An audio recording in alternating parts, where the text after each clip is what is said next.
The first Portal game in 2007 flipped the puzzle genre upside down. No pun intended. Ha! On this episode of ThoughtBlock, I'm going to explain how it did so. So most puzzle games at the time were basically just match 3 like Bejeweled and Tetris and... But look at this, it's a first-person puzzle game, like whoa. First person? Nani? A puzzle game? What? Doesn't make sense, but it does.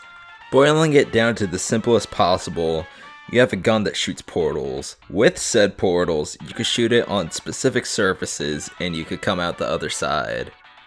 It sounds simple, but nah. It's not. Most puzzle games don't have stories. Like Dr. Mario, you don't figure out how he does doctor stuff. But Portal does. So to begin, you're Chell. You're taking part of the Aperture Science Enrichment Center experiments for some reason. And you have zero context in the beginning of the game. You have a lack of control in the setting, and you kind of feel like a guinea pig. You're constantly doing these tests under the supervision of GLaDOS, the smug Amazon Alexa. She's pretty funny, but she calls you fat and how you were adopted and your parents will never find you, nor would they care, and I think I would need some therapy. We'll get to this later. In the initial stages of Portal, you just have a single portal, while the stage sets another one out for you. It helps you get aware of the mechanics of the game, and shortly later you get a second portal, an orange one and a blue. You place them on different surfaces and you can walk through the other side. It sounds pretty simple, but that's where you're wrong, kiddo. This game tosses new hazards at you all the time, and it keeps the game pretty fresh. You'll have to keep track of lasers, death balls, turrets, and poo water. Oh my god! One thing that's cool about Portal is that you would have to keep track of physics and how it would interact with the portals. You won't need a rocket science degree, but it's pretty neat, so you can like fling yourself around, and it's pretty satisfying, I'll be real with you.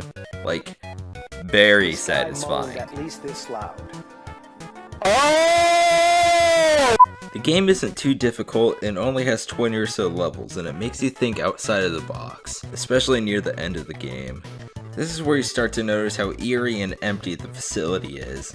It's kind of like a Sears.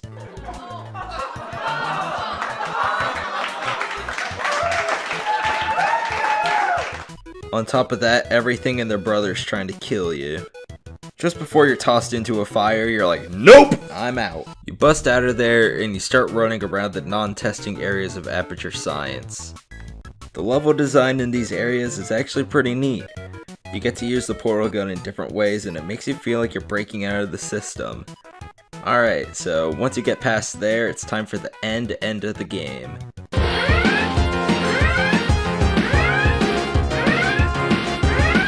You make it over to GLaDOS, the head of the operation, and you have a boss fight in a puzzle game. Imagine that in any other puzzle game. It's pretty cool though. You get to use what you learn throughout the game and you rebound rockets into her face. Along that, you toss these little Amazon Alexa dudes, and boom, GG easy. After that, we get this ending theme that bops really hard. And the science gets done, and you make a neat plan for the people who are still alive.